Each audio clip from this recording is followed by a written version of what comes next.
How's it going, man? It's going good. It's going good. I got a lot of these lined up, so I'm just trying to, take advantage where I can. And I loved the film, so I'm actually very excited and also a little nervous, which is crazy considering how many of these I've done. So thank you so much for taking the time, guys. No worries. Yeah, thanks for having us on. So right off the bat, I saw Oscar in particular, had a few credits, some documentaries, some shorts. It looks like you've been producing and directing since 2005. It's funny, you're not the first interviewer to say that. So it's weird. On IMDb, I'm accurately credited on some weird short film, and I keep asking IMDb to take it down because I had nothing to do with that. And then I got credited as a composer on some short I've never heard of. So no, I've been making dumb little movies since 2009, I think. I think that was the first little movie I made with buddies in high school. But I like to think it's Life in the Farm's a little bit of a step up. And Dom's worked on huge Hollywood blockbusters. So again, not quite the same level there. But, Excellent. And Dominik, what about you? What's your background like as far as filmmaking and things like that go?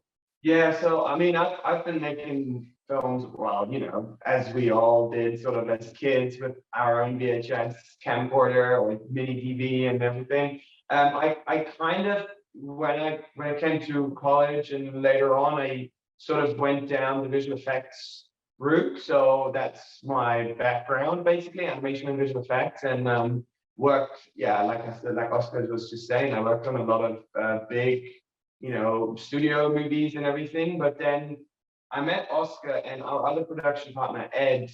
We met during at university, basically, and started making things together.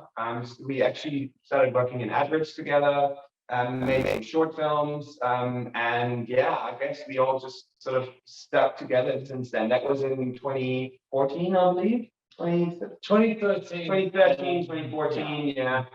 So yeah, we made a couple of shorts together, and then I guess when Oscar found that tape, he told me and Ed about this, and we were like, we've got to show this to the world. We got to make a documentary out of this. If we hadn't, it would just be sitting there on a shelf, and no one would know this extraordinary man's story or his work. Yeah.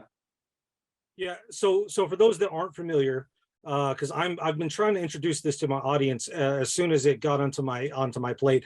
I've told my parents, I've told my coworkers, from the horse's mouth, no pun intended. Tell us about life on a farm. Tell everyone, kind of explain, I guess, the gist of what we have going on here. Absolutely. So our story takes place in Somerset, which is in the southwest of England. So for anyone who's not familiar, I guess and one of the reasons we made this, one of the few movies that have been made in that part of the UK are Hot Fuzz and Straw Dogs. So it's kind of like the British equivalent of the Deep South, like Mississippi or Alabama, just to set the scene. So 2006, my grandfather passes away. I'm like 10 or 11 at the time. We go down to his house to clear out his possessions, and amongst those possessions is a videotape. And this was a videotape gifted to him many years ago by his neighbor, a farmer called Charles Carson. So my aunt digitizes the tape, and we sit down to watch it, my family and I, for the first time in 2006. And halfway through, my dad shuts off the tape. And I had no idea why. And it always kind of like, I think obsession is the wrong word, that's a little bit unhealthy, but it was always at the back of my mind, just the images were so vivid. And we moved house, lost our copy of the tape, thought not much more of it. And then Dom came in around 2018, which is where the story kind of it was actually quite funny because I'm not from the UK. I'm German originally, so I was there, and I was kind of trying to get to know the country a little bit, and I did a road trip down to the southwest of England, where Oscar is from, and sort of that Somerset, Cornwall region, and we had bed and breakfast booked for the first night. In the middle of nowhere, Somerset, and we drove, it was like 10 p.m. at night, and we went down this driveway, which was really creepy when you're in the middle of nowhere, and then this farmhouse at the end of it. You know, the woman that was hosting it, she was very old, and it was kind of creepy. And my partner at the time, my partner said to me, I don't know if we're going to make it out of here alive. And so I told Oscar about this experience. I was like, Oscar, I'm here in Somerset. If I'm going missing, you know where to find me. And that was kind of what sparked you to tell me about this videotape, because it is sort of, it has a bit of a creepy vibe to it as well. Initially, watch it, exactly. So then I bring this up in conversation with my aunt, and she says, "Oh, but why didn't you ask me? I have a copy of the tape." So I sit down for the first time after she gives me the tape. And you know, when you're a kid, I think you embellish things, you exaggerate. So I sit down to watch this thing. There's no way this is as extraordinary as I remember it being as a kid. And it's even more insane. So I show it to these guys, and for years they thought like I just made this up. There was no way this was real. And we just find this footage, and my jaw dropped, and we realized we have to find out more about this guy. It was initially a short, and then the more we found out about him, and the more people we got on board, and the more footage we found, we realized we had a feature on our hands, and we just started to explore this man's life and his legacy beyond that incredible footage. Yeah, and you know, this is quite the task. And you know, my background is also production. You know, my first question as far as that goes is, you know, you have this idea, you have a short, you know, kind of laid out. When compiling and editing out a feature, you know, did you have a layout in mind, or did it just kind of, okay, well, can you talk a little bit about that?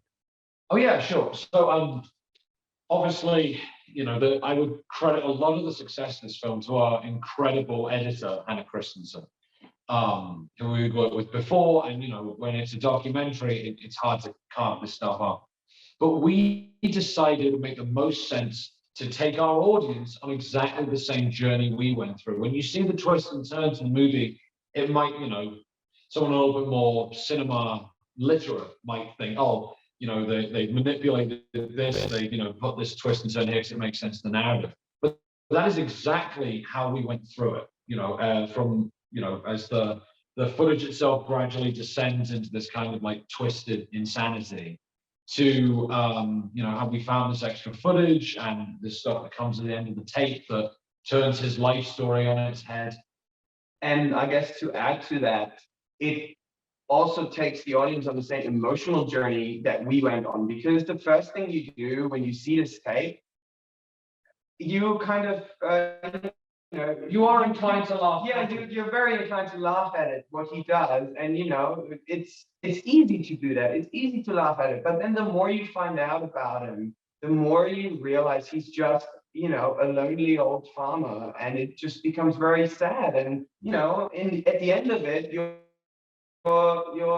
celebrating him, and that's kind of exactly the same journey that we went on. Because I think, Oscar, you always say that there's no point of spending 4 years of your life trying to make fun of someone or something, you know. That, well, you'd have to be a yeah, certain kind of asshole. yeah, that's, when we watched this the first time, we lacked context, so we all just find it insane yeah, and entertaining. But it's credit to him that we've seen his footage hundreds of times to make this film, and pretty much from the second rewatch, you know, when this was just a short, and we're feeling our way around and trying to figure out how to tell his story and figure out who he was, you start to really admire how he was making this stuff. Because to make this stuff in the 90s, when, you know, technology is not quite as accessible, he's in the middle of nowhere, and on top of that, he's in his 60s, he's never made a film before, he's running a farm.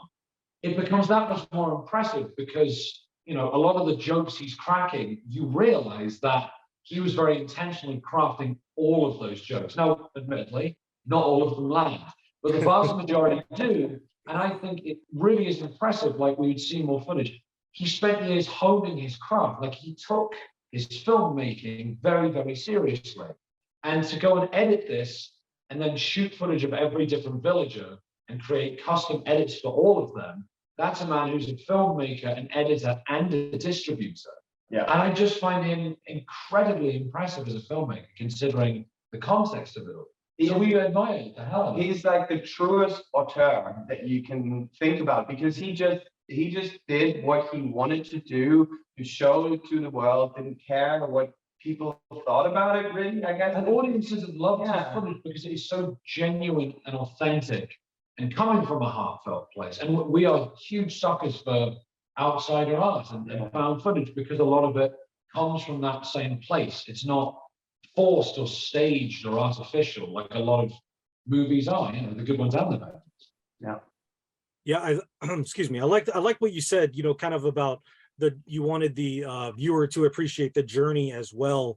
And, you know, considering that, as well as how much time and effort, you know, went into like this labor of love, not only for you guys, but for him as well.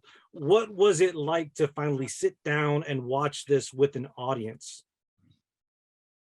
Do you want to go first? Because Sure. Because we're currently actually split across the continent. Austria is currently based in the US. I'm currently based in Australia. So this is the first festival where we've been seeing it together. It's the first time I've seen this guy in person in 3 years. We made most of this film over Zoom. It's a horrible way to make a movie, but you don't plan for a pandemic, right?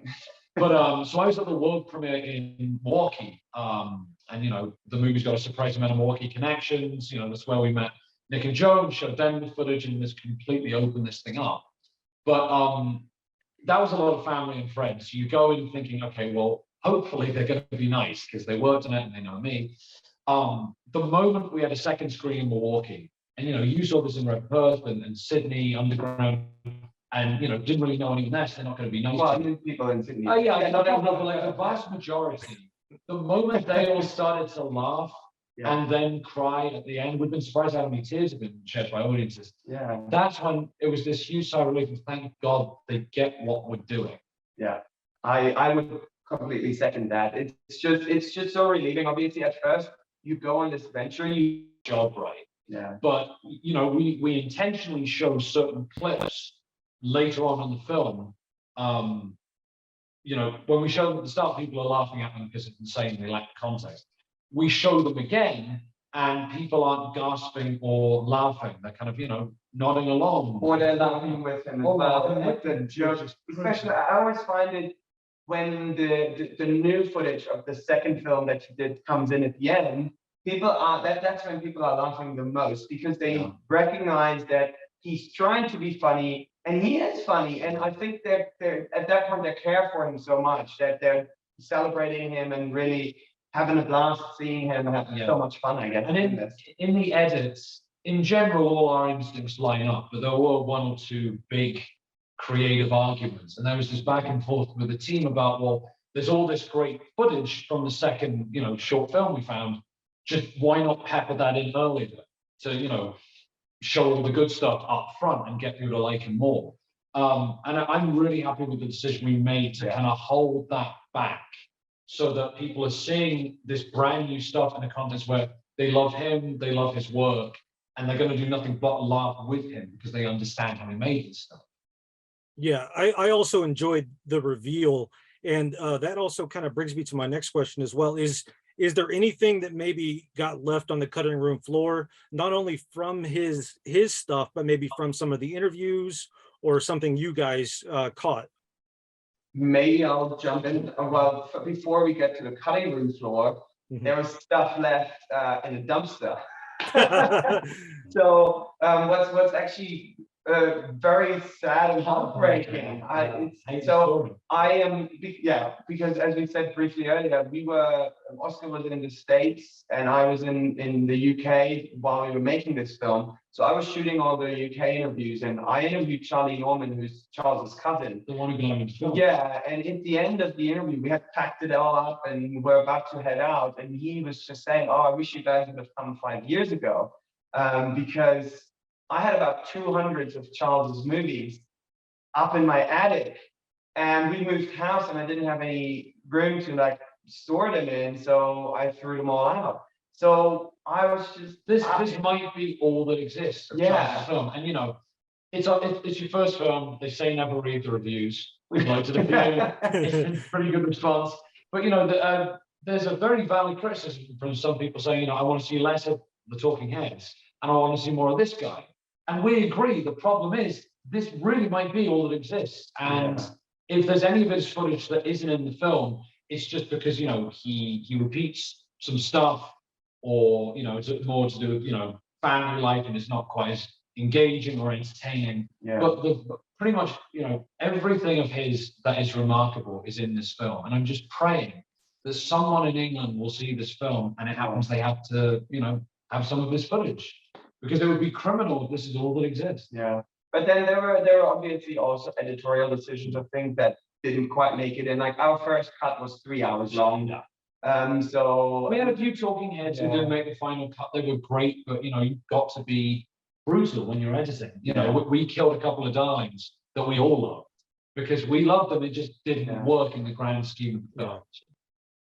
Yeah, you know, kind of speaking of the talking heads and the interviews, you know, you got some really, you know, interesting choices. You know, we got My Favorite Murder, TV Carnage, Everything is Terrible, the Found Footage Festival. These all make sense. And I enjoyed them because they, you know, while I can understand the argument to leave them out, I thought it added a context to why, you know, maybe someone that doesn't collect VHS tapes or doesn't understand, you know, this found footage world that we all know and love, you know, I enjoyed it and I liked it. You know, you mentioned that you shot some of the interviews in the US. You know, I was curious as if those were self-recorded or shot remote, but you kind of answered that question for me. Well, it was partially. Well, you want to take that back? So when we started the cameras rolling in January 2019, no one knew what the hell a coronavirus was, and we all lived in the UK. And then in the summer of 2019, I got a job in Milwaukee, which is why I ended up there.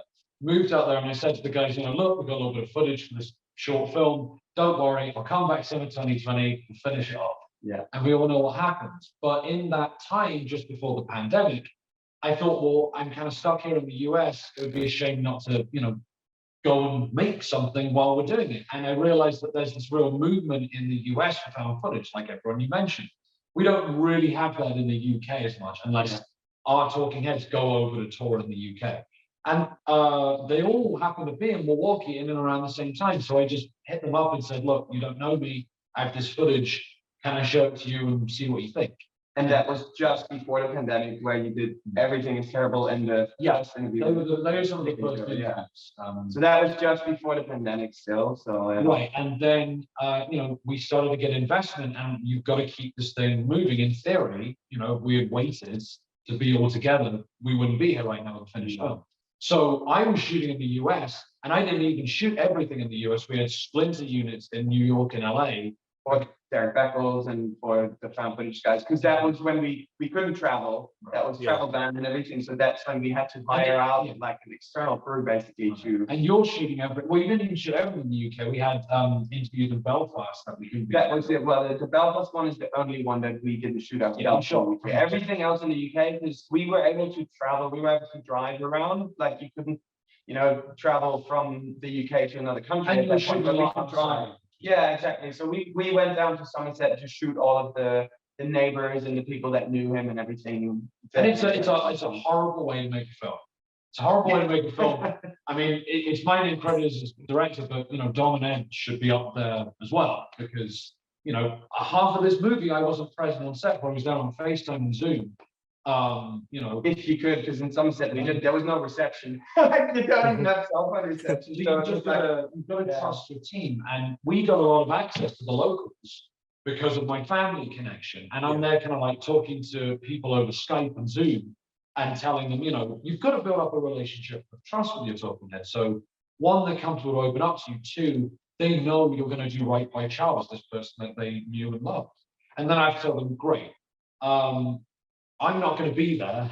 You're going to have to talk to the other two guys that they know what they're doing, and you know they want to do right by Charles. So, yeah, and to be honest, it was I think without Oscar's personal connection, because you know his family is from the area and they all knew your grandparents, so that immediately opened the door for you know the neighbors and to sort of welcome us in and talk to us openly. Because I think it would be much harder if, like, you know, there's two guys from London coming down to Somerset and, you know, they want to make a movie. And I think it would have been much harder. So it was very, like, the personal connection with Oscar really, really opened those doors.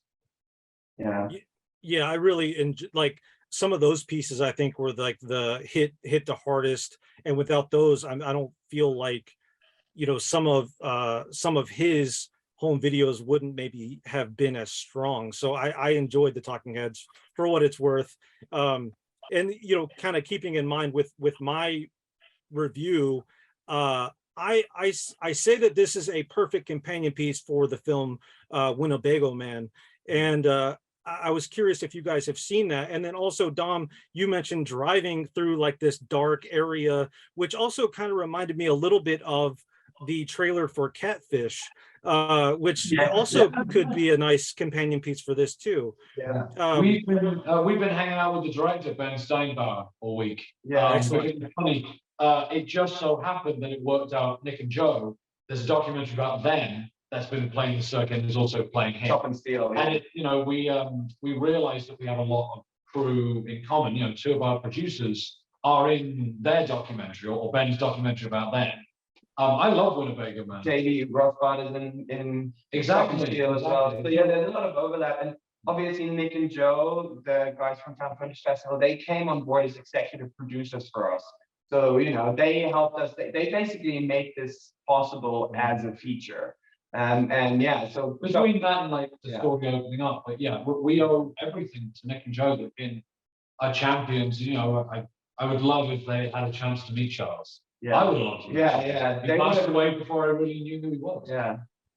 Yeah, and you know, I would love to have met Charles as well because of the vehicle that you guys made. You know, and speaking of that, you know, the infamous question. You know, I'm sure you've been asked this all day.